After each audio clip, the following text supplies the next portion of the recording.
Vamos nos desconstruir ou reconstruir. É uma tarefa difícil. A gente tem algumas definições. A nossa língua portuguesa, ela define tudo. A gente nomeia tudo, até a saudade.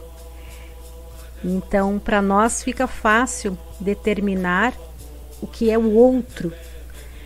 Quem faz parte de uma sociedade não indígena, de uma cultura, em princípio, não indígena, tem a dificuldade de entender a complexidade da cultura ou das culturas dos povos originários, que são os nossos ancestrais.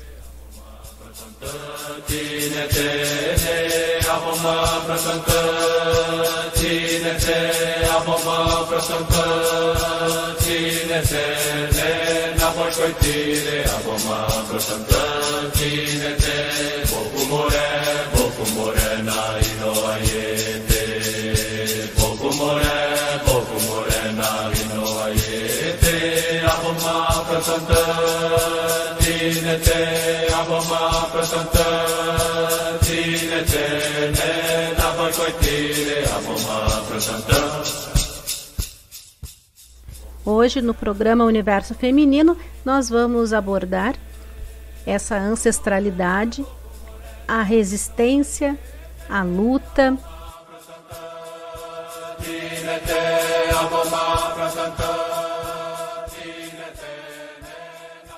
Em busca do respeito, da permanência de suas culturas, porque são inúmeros, são vários povos indígenas no Brasil. E eu vou citar aqui para vocês alguns povos que eu imagino que poucas pessoas que estão nos ouvindo talvez tenham ouvido falar.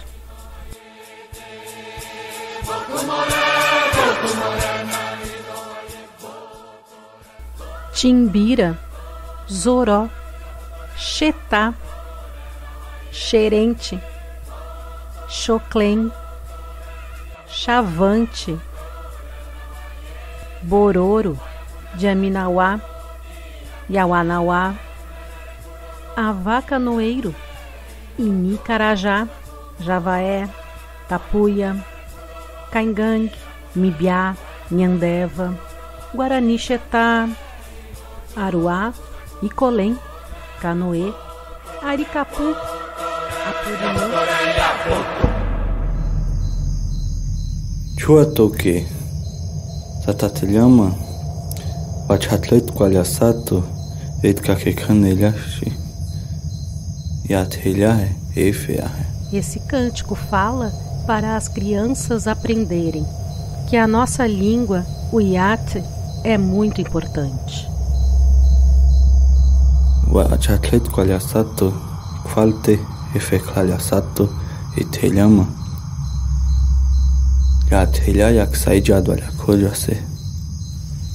Os jovens precisam ouvir a forma de falar dos anciões. O Iate foi um presente do grande espírito Ejawa para nós.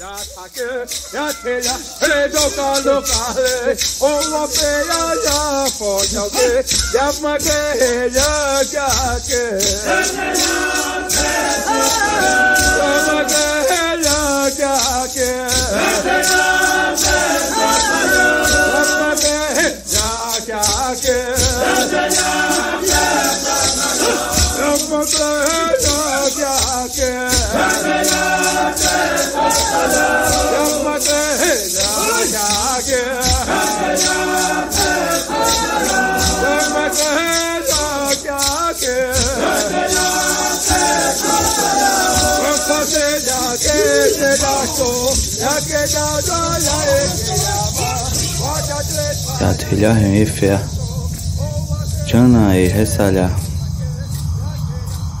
Coitonte, Yatelha do Seitsofunio, Titi Efeake. O Iate é milenar e Ejawa fica alegre por mantermos vivo. Se essa língua desaparecer, a vida do povo Funiô perderá o sentido nesse mundo.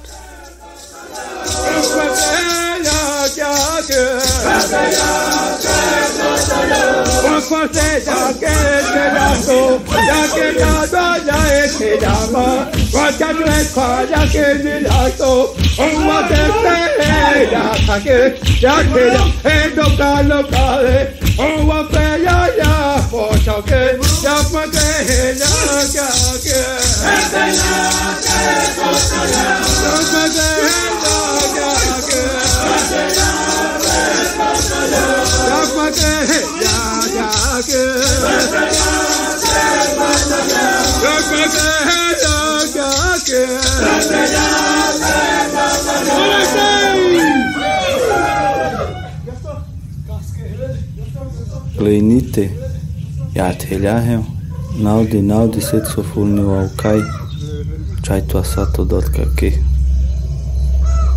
Yathelahel Kleinite. O Yate veio primeiro. Independente de onde estivermos, sempre falaremos em Yate. O Chaito Aksale Dodo, hein? Vakdelhate.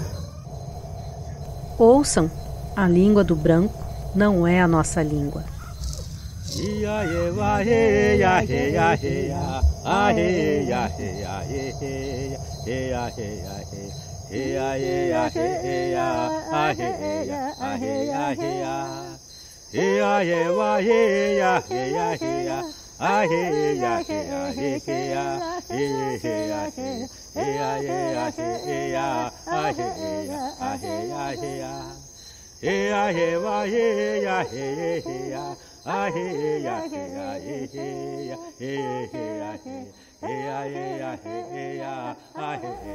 Nós iniciamos o nosso programa ouvindo um canto do povo Kayapó.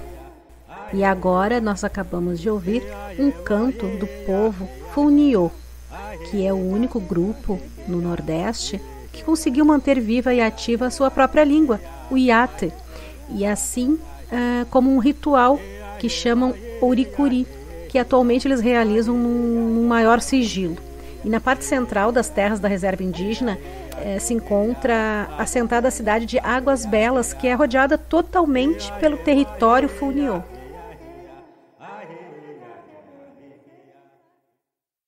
E vamos ouvir relatos e depoimentos no programa de hoje de mulheres que atuam em políticas públicas e projetos como na área da saúde, educação e cultura. A gente vai ouvir agora a Nayara Tucano durante a sua participação no 7º Congresso Internacional Constitucionalismo e Democracia, Harmonia com a Natureza e o Bem Viver, onde ela canta uma música tradicional tucano. No Maria, no Maria, no Maria, Picuia. No Maria, no Maria, no Maria, Capicuia. Yawa, yawa, yawa.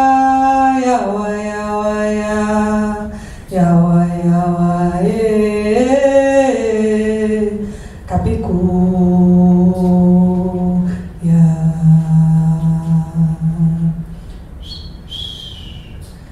Essa é uma música muito antiga que meu avô cantou para meu pai, que meu pai cantou para mim. É uma música grossa, uma música simples, mas é uma música que sempre permeou meus sonhos. Mesmo mais crescida, essas músicas sempre me acompanharam. E vocês falando dessa conexão, né, dessa vontade de saber como que a gente vai sair dessa situação, desse colapso. E aí me vem muito assim, claramente, que todos nós temos a conexão. Às vezes não estamos conseguindo percebê-la, mas a conexão é o espírito vivo. Quando a gente entende o valor de uma minhoca, o valor que a abelha tem na nossa vida, o valor que a água tem para a nossa vida, e entende o sagrado que está dentro disso, você está liberto, porque você vai ter o respeito com aquela ser, com aquela entidade, e é isso que não pode ser cooptado e aprisionado pelas grandes instituições. Essa é a luta de todos nós. Mas é claro que a libertação está dentro de cada um e de todos enquanto coletivo, né?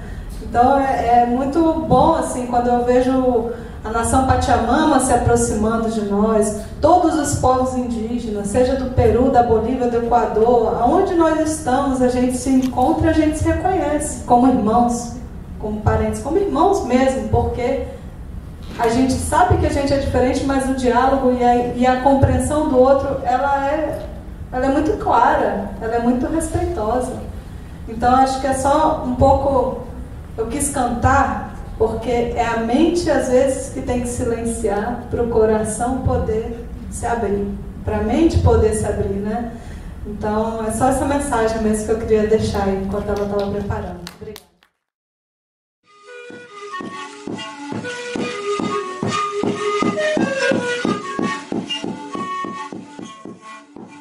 Olá, meu nome é Ana Lúcia Pontes, eu sou pesquisadora da Escola Nacional de Saúde Pública. Quero falar sobre a luta das mulheres indígenas e como ser mulher indígena afeta a saúde. A saúde da mulher indígena ela é afetada por múltiplos fatores.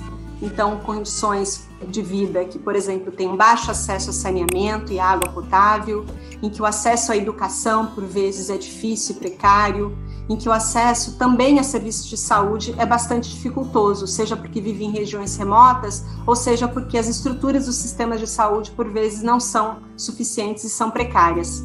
Também falar das mulheres indígenas é falar de que elas estão sujeitas a um processo colonizatório de mais de 520 anos, um processo colonizatório que violou não só seus territórios, mas também seus corpos.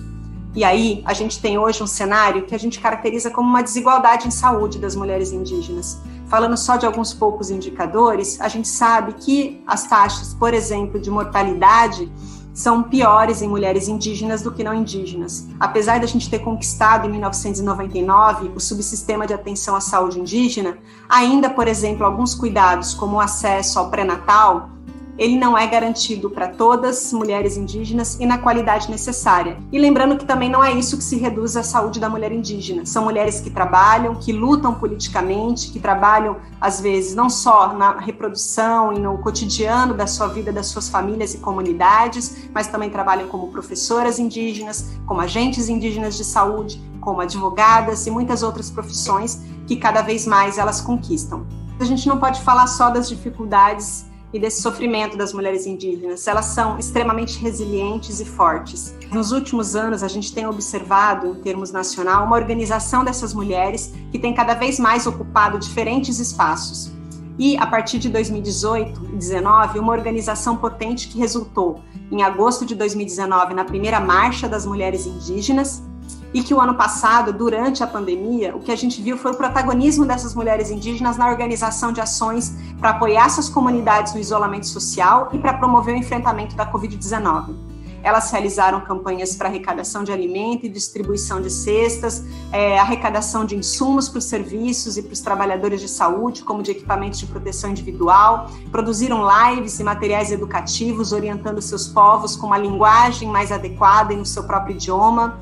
Elas também organizaram reivindicações em termos de conseguir uma garantia de uma resposta governamental mais adequada e agora no contexto da campanha de vacinação também estão na linha de frente dessas ações. Não tem como destacar que a saúde das mulheres indígenas ela está ligada nessa tríade, território, corpo e espírito. Então eu quero saudar a luta das mulheres indígenas.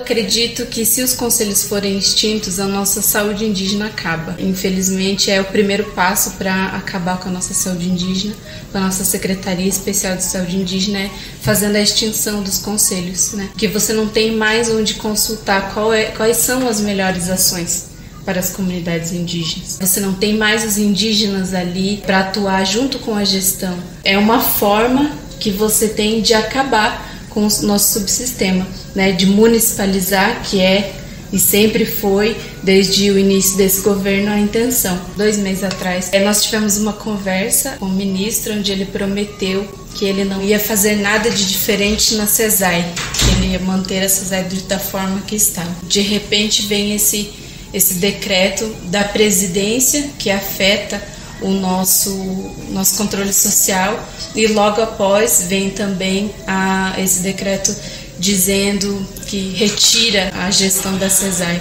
Então, para a gente é muita coisa acontecendo sem nos consultar, sem a gente saber, e também por parte da própria CESAI, de dentro da própria secretaria, a gente está bem por fora das informações. Os próprios funcionários que estão dentro da CESAI estão sem informação de tudo que está acontecendo. Essa luta é muito difícil, parece que nunca vai acabar. Então, eu queria dizer que tenham confiança na gente, no trabalho que a gente faz, e saibam que a gente precisa muito de vocês. A gente com certeza não deixaria ninguém de fora, a gente não vai deixar ninguém de fora, e a qualquer momento a gente pode precisar que todo mundo esteja aqui junto com a gente, né? E a gente espera contar com todo mundo e dizer que a saúde indígena continua assim, e sempre vai continuar, se depender da nossa luta, vai continuar assim.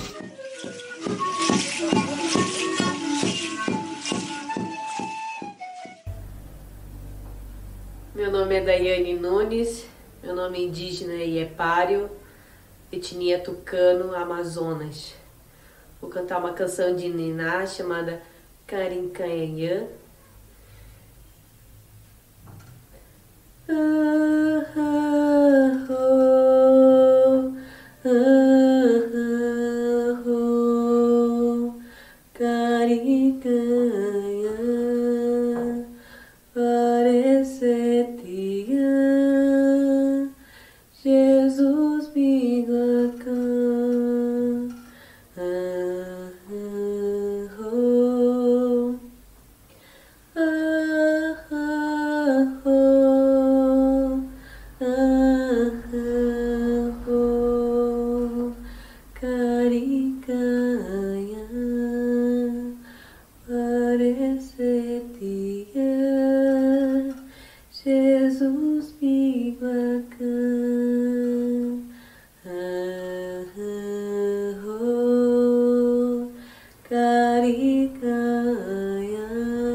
Durante o programa de hoje, a gente também vai ouvir o professor Olavo Ramalho Marques. Ele é antropólogo e professor na Universidade Federal do Rio Grande do Sul e atua junto a vários cursos ofertados pelo Campus Litoral Norte.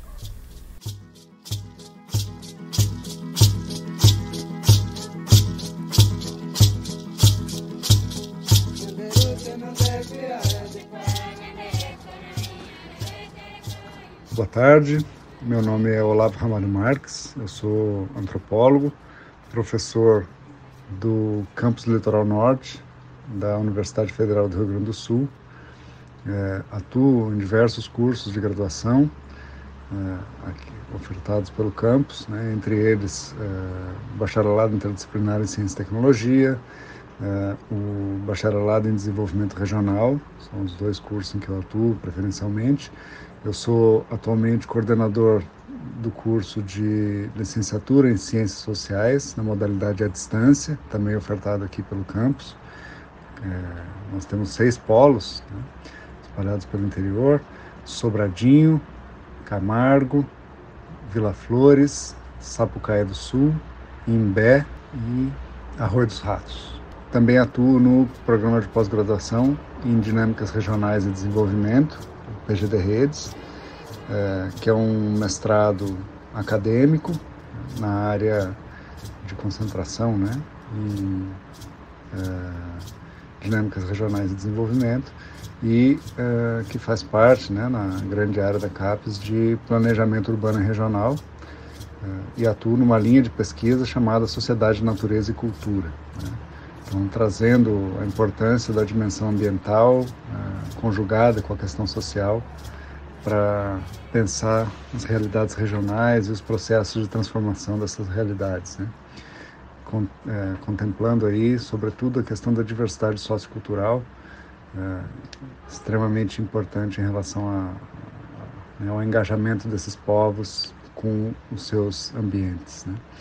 Então, estamos aqui tratando da questão dos povos originários, a convite da Isabel, que foi minha aluna em uma disciplina, estudante do nosso curso, e muito interessada, muito engajada, sobretudo na questão dos povos e comunidades tradicionais e na relação que nós temos desenvolvido aí com os grupos Mbiá-Guarani aqui no litoral norte, né?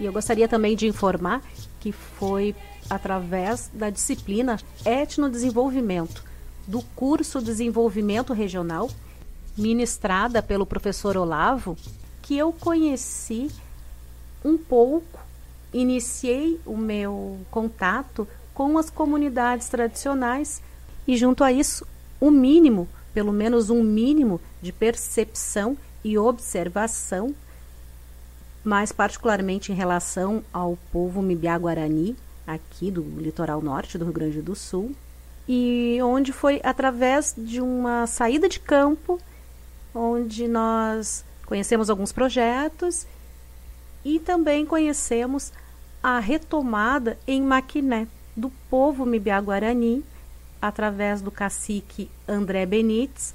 Nós tivemos, os alunos, né, tiveram um contato inicial com informações e com o pensamento do cacique e que representa a comunidade Mbiá-Guarani aqui no Rio Grande do Sul. Então nós temos, se não me engano agora são 10 aldeias no litoral norte, né? Aqui entre Osório, Maquiné, na Barra do Ouro, em Torres, né, no Caraá, espalhados aqui por todo esse litoral, com uma presença importante, vasta e com sentidos de territorialidade, de relação com a terra, de relação com a natureza, né, de esse entendimento de ser natureza, né, de ser em comunhão, né, com a natureza, da terra como provedora, como mãe, que é muito característica dos povos indígenas do Brasil, né? Então, como antropólogo que atua aqui no campus litoral, eu tenho tratado, né, tenho assumido também esse lugar de responsabilidade de tratar os temas atrelados a essa diversidade cultural, a diversidade étnica, né, as identidades étnico-raciais e as suas implicações, né, nas relações entre os conjuntos de populações que compõem aí esse mosaico cultural, essa fragmentação cultural fantástica que faz parte da nossa vida social, uma sociedade complexa, moderna, contemporânea. Então, nós estamos tratando da questão dos povos indígenas especificamente, né, dos povos indígenas do Brasil, dos povos originários, né, e existem algumas dimensões que são importantes para a gente trabalhar em relação a esses grupos, né. Então, uma das questões que a gente sempre destaca é que, ao contrário de muitas das previsões equivocadas, né, que nos acompanham há muitas décadas, esses povos demonstram um vitalismo, né, uma vitalidade e uma projeção de futuro, né, enquanto comunidades, né, enquanto grupos que vivem em coletividades marcadas por uma crença nessa procedência, nessa origem comum, e também por um sentimento de pertencimento que é marcado simbolicamente por algumas ou várias, né, características culturais ou sinais como nós chamamos aí, diacríticos, né, de pertencimento, como nos diz Frederick Barth, que é um grande teórico dos grupos étnicos, né? Então, que propõe, inclusive, que a gente pense os grupos étnicos não a partir de características específicas, né, mas a partir, sobretudo, do modo como se constituem essas fronteiras simbólicas entre o grupo, né, e os outros, né, entre nós e os outros, ou entre nós e eles, né? Então, pensar não como um conjunto de traços ou características, né, o que constitui esses povos, mas sim um processo contínuo de reprodução e de demarcação de fronteiras de pertencimento, né, que compõe aí formas de ser e estar no mundo, né, e pensar esse mundo e a sua atuação e a projeção, inclusive, de futuro, né, por parte desses grupos.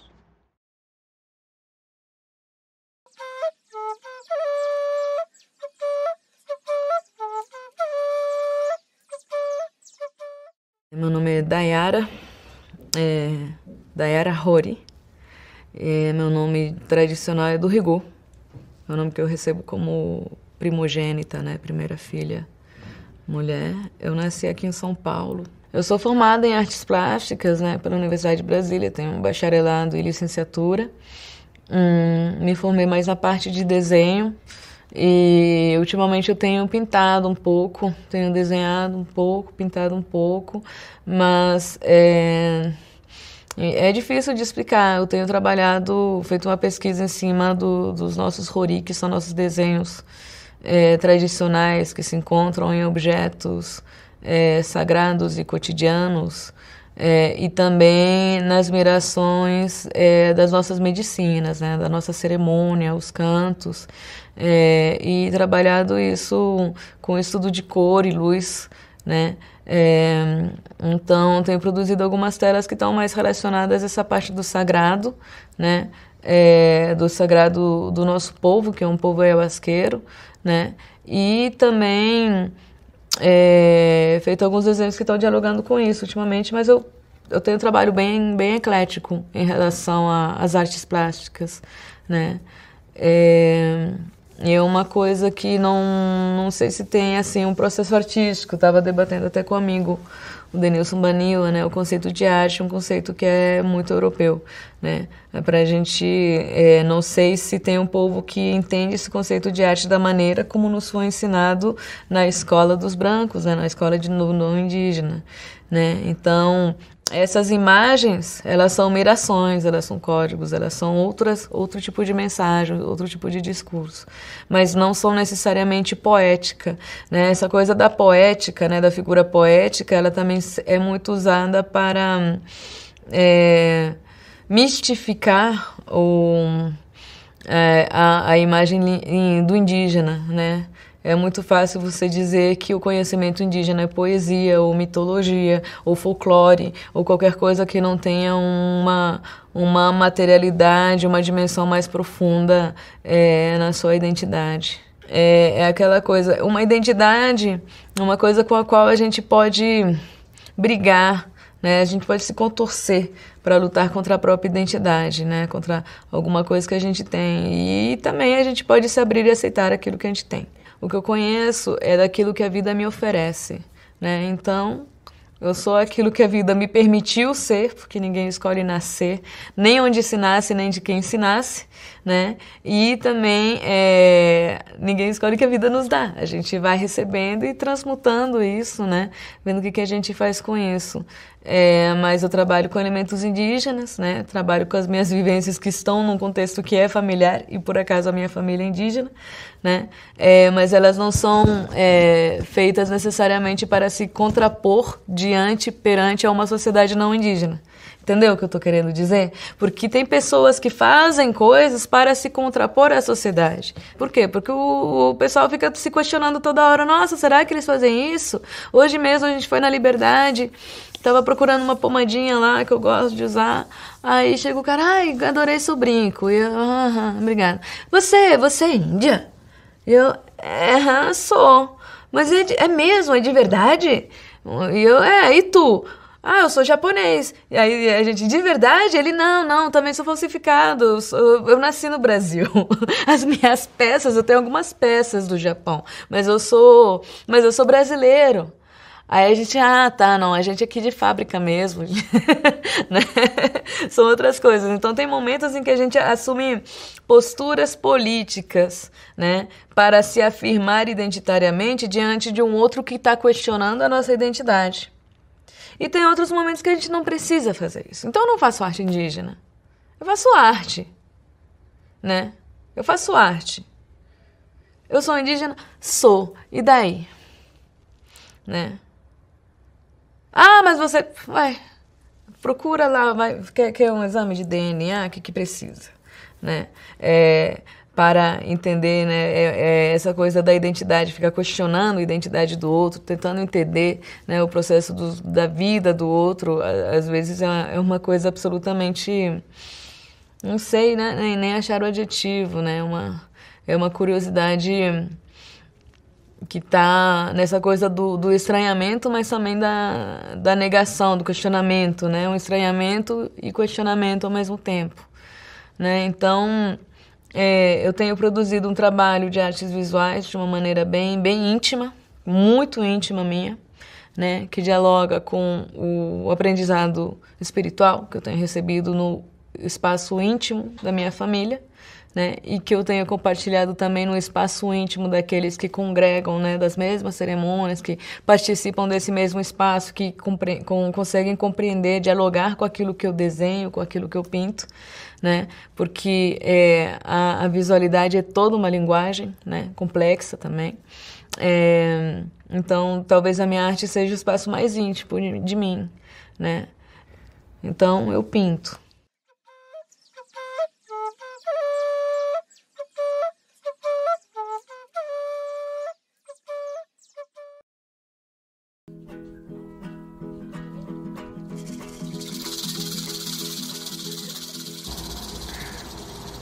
Então, como eu estava comentando, né, nós tivemos ao longo de todo o século XX, né, essa percepção um pouco trágica, né, de que esses grupos estavam em vias de desaparecer, né, ou seriam assimilados ou desapareceriam completamente, né, nos seus traços culturais.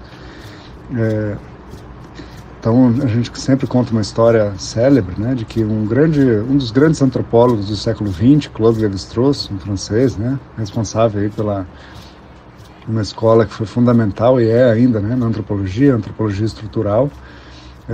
Ele era um teórico, né, pouco fez trabalho de campo, mas uma das grandes pesquisas de campo que ele fez se deu justamente no Brasil, né, uma viagem ao Brasil. E a história conta, né? Ele conta que quando mencionou que gostaria de vir ao Brasil para pesquisar os povos indígenas, né, um embaixador brasileiro na França tentou dissuadi-lo dessa ideia, dizendo que isso não existia mais, esses povos estavam quase fadados ao desaparecimento e que tinha muitas coisas interessantes para pensar no desenvolvimento do Brasil, mas os povos indígenas, né, os índios, estavam em vias de desaparecer. Ele veio ao Brasil, fez um trabalho de campo fantástico, publicado num livro chamado Tristes Trópicos, que demonstra justamente essa força dessa diversidade e a presença marcante desses povos, né? Então, a despeito dessa noção de um pensamento que é muito recorrente, de uma aculturação, né, como se esses grupos estivessem perdendo suas culturas, na verdade eles demonstram uma vitalidade muito grande, né, como comentava anteriormente.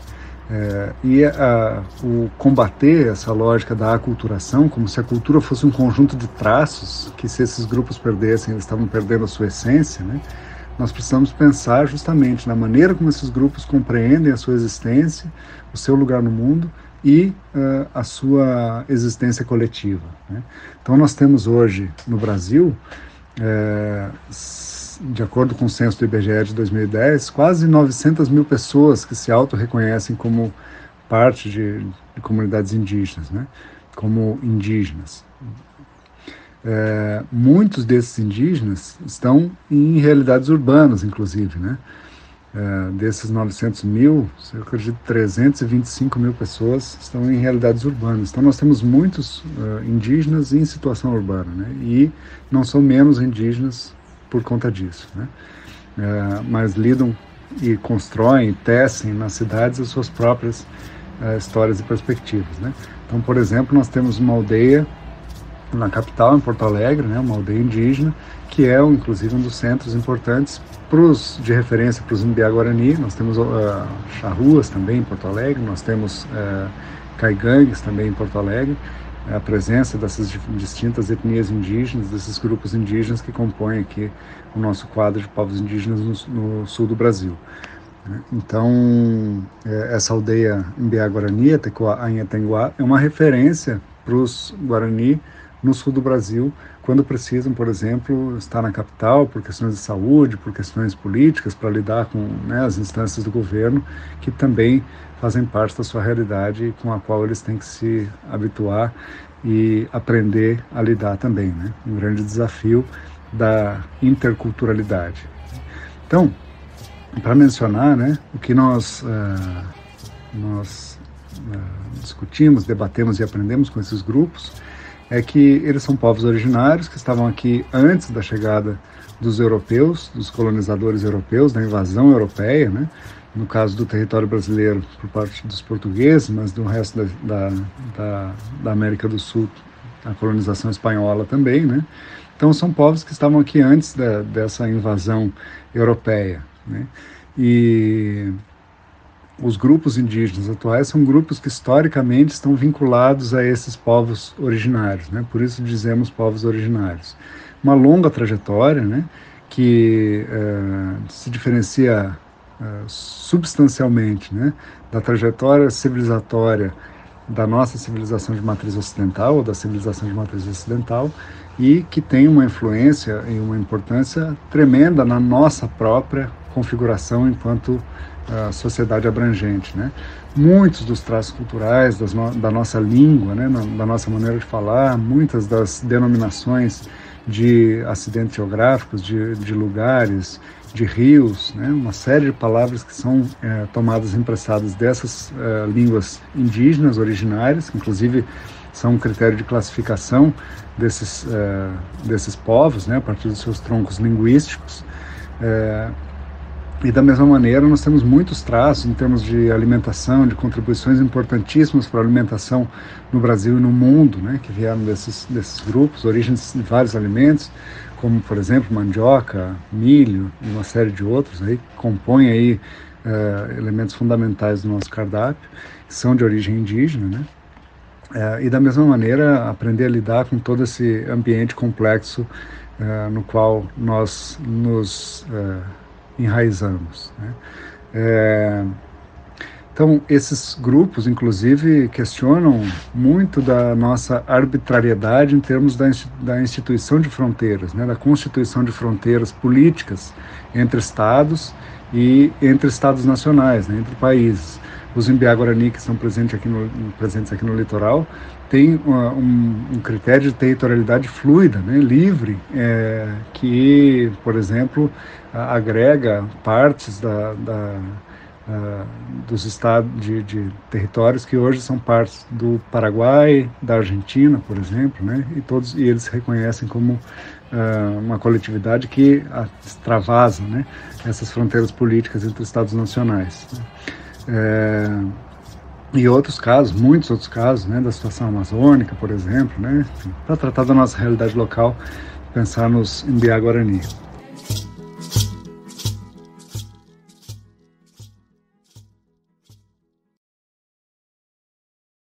Ayana picaro, picaro, ayomeri. Ayana picaro, picaro, ayomeri. Picaro, ayomeri.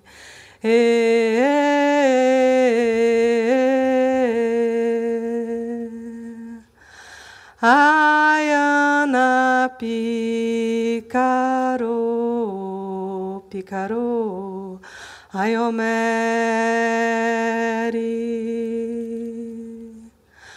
Ayana Picaro, Picaro, Ayomeri, Picaro, Ayomeri, Picaro, Ayomeri,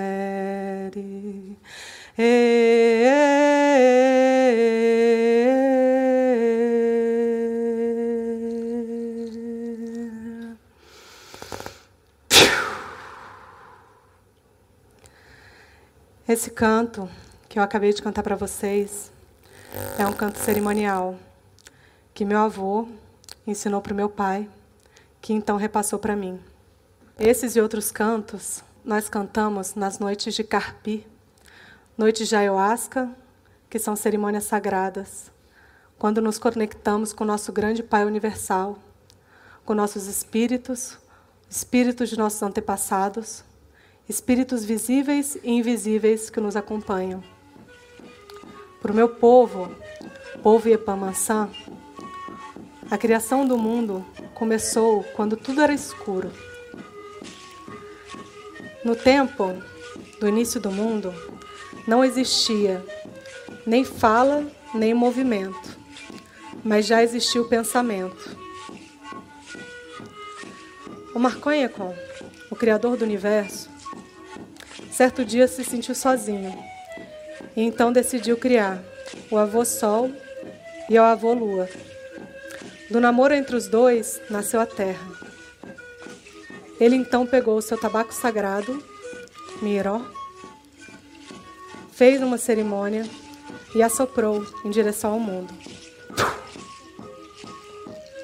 Nesse instante, a primeira célula de vida começou a pulsar. E assim milhares de outras células começaram o início da criação e da vida na Terra. Nós também temos um bastão sagrado para o nosso povo, aqui. E dentro desse bastão existem várias camadas, várias dimensões. As dimensões das águas, dimensões dos líquidos, dimensões do ouro, das nuvens. Cada dimensão existe para sustentar a Terra, nesse eixo da Terra. Essa e outras histórias eram contadas pelo meu avô, Arquito, grande como Ibaiá, no terreiro da aldeia, ou dentro da grande maloca, enquanto tocava o cariço e ria, contando histórias durante toda a noite. Para nós, os velhos, são as nossas grandes bibliotecas. São sábios, são os anciões que conseguem nos contar, desde o início, a origem da nossa vida, até os dias de hoje. Isso para nós é muito valioso, porque nos conecta como um fio invisível, que nos liga enquanto laços familiares. Nós temos leis antigas, leis que vêm através da oralidade, da palavra. Nós temos grandes clãs, clãs do gente peixe, o Aimã-san, como nascemos desde o início. Temos o gente pedra, gente árvore. Porque o Criador criou todos nós como irmãos maiores e menores. E por isso todos temos igual importância nesse universo. Eu nasci entre os dois mundos, entre o mundo indígena e o mundo não indígena. Me sinto como uma tradutora entre esses dois mundos. Eu me tornei mãe, mulher, advogada. E então comecei a compreender esse sistema de leis, que é muito diferente dos nossos. Porque a lei dos brancos, ela não serve para proteger a subsistência, a família e nem as futuras gerações. O nosso sistema de leis é um sistema de leis incoerente. De um lado temos o latifúndio e de outro temos uma reserva ambiental. Eu pergunto, como é que os animais têm vivido entre o deserto e uma reserva?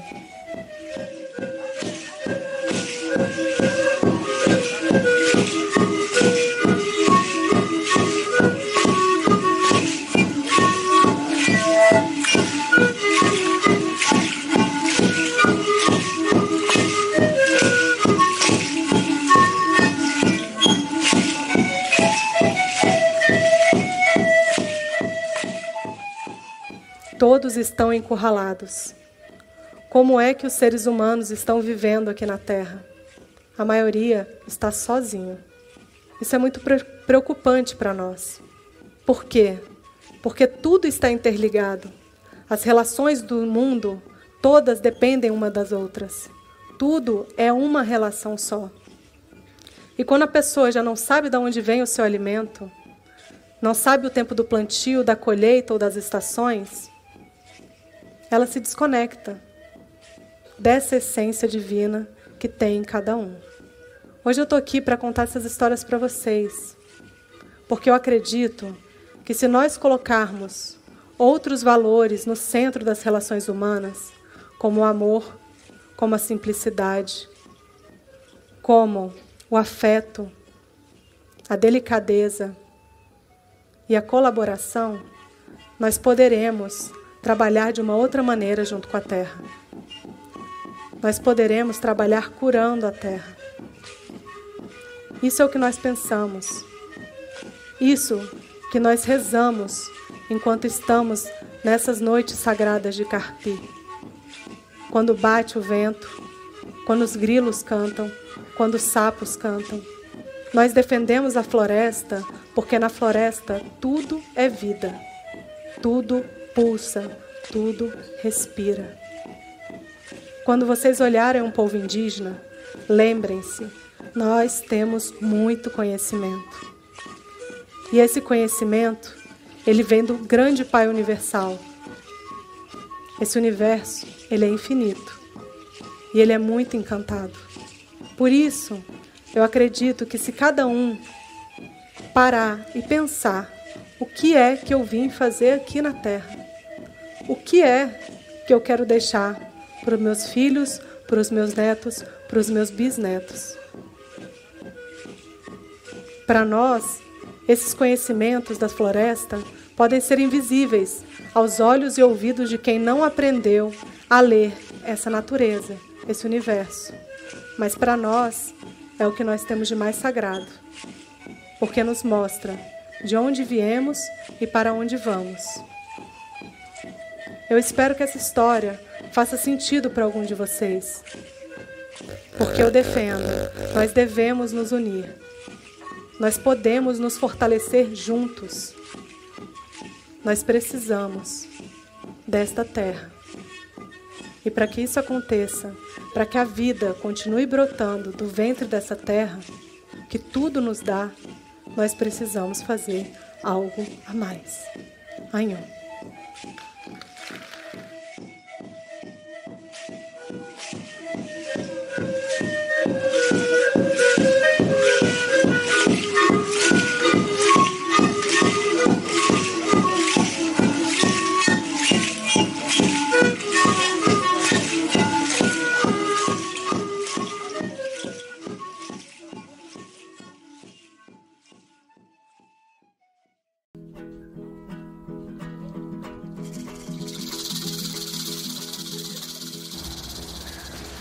Uma definição importante, né, de como a gente pode dizer quem é índio, né, quem é indígena no Brasil, o professor Eduardo Viveiro de Castro, pesquisador de grande renome internacional, professor do Museu Nacional da Universidade Federal do Rio de Janeiro, ele aponta que índio é qualquer membro de uma comunidade indígena, reconhecido por ela como tal, e que comunidade indígena é toda comunidade fundada em relações de parentesco ou vizinhança entre seus membros, que mantém laços histórico-culturais com as organizações sociais indígenas pré-colombianas, ou seja, anteriores à conquista e invasão europeia.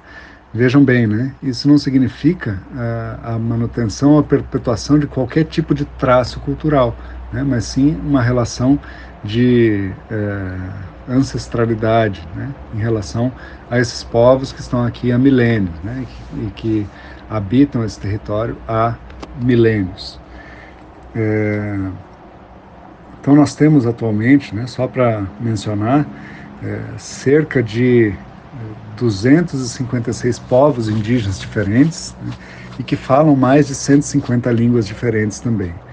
Essa diversidade cultural fantástica, extraordinária, é um patrimônio que nós precisamos a todo custo defender, né? Isso está previsto na nossa Constituição, né? Esse caráter multiétnico, pluricultural da sociedade brasileira, e que esse é um patrimônio que deve ser protegido e incentivado, inclusive, pelo Estado, né? O papel do Estado incentivar a perpetuação, né? e as condições necessárias para a reprodução física, social, cultural desses grupos, dessas comunidades, né? Então, conhecer essas realidades é fundamental. Eu sempre faço um desafio com os meus estudantes, né, de diferentes níveis e modalidades de ensino, de nós tentarmos aí nomear 5 etnias indígenas diferentes que fazem parte desse rol de mais de 250 povos presentes no Brasil contemporâneo, né? É muito difícil, né? Muitas vezes os estudantes, as pessoas em geral, né, nós nos confundimos em relação a isso. Então, buscar conhecer essa realidade, né, compreender a riqueza dessa diversidade e entender que esse é um dos maiores legados que nós temos enquanto civilização, né, é fundamental. E por fim, né, sugiro que pesquisem, conheçam, né, busquem conhecimento, busquem saber, né, um pouco desse imenso e vastíssimo, né, repertório cultural desses povos, e mencionar, por fim, que nós temos aí, para além desse vitalismo, né, dessa presença e dessa vontade, esse desejo de permanecer, de perpetuar, né, enquanto coletividades, nós temos a emergência de intelectuais indígenas com uma potência de análise, inclusive da sociedade de modelo ocidental, né, uma crítica, quase uma contra-etnografia, né, em alguns casos, que é fantástica, né? Então, para citar 2 exemplos, nós temos uma grande liderança indígena, Ailton Krenak, que tem ganhado muito destaque nas suas análises, sobretudo em relação aos temas ambientais, né, a partir de uma perspectiva né, cosmológica, ontológica, indígena, né, uma crítica à maneira como nós lidamos com a nossa natureza, né, com a natureza que nos cerca. E outro deles é Davi Kopenawa, né, uma grande referência também, que tem realizado suas palestras, né, seus ensinamentos, e que, por exemplo, nos chama de o povo da mercadoria, né, ou que né, somos um povo que é incapaz de pensar em todas essas outras entidades ou esses outros seres e entes que dividem conosco, né, compõem conosco um lugar no qual existimos, né? E isso é a natureza. Enfim, então fica o convite e o estímulo a que conheçam, busquem conhecimento, procurem compreender um pouco dessa realidade e, para além da tolerância, né, que se construa respeito e valorização, né, porque esse é um dos maiores tesouros que nós temos enquanto diversidade cultural. Agradeço pelo espaço, um abraço e até a próxima.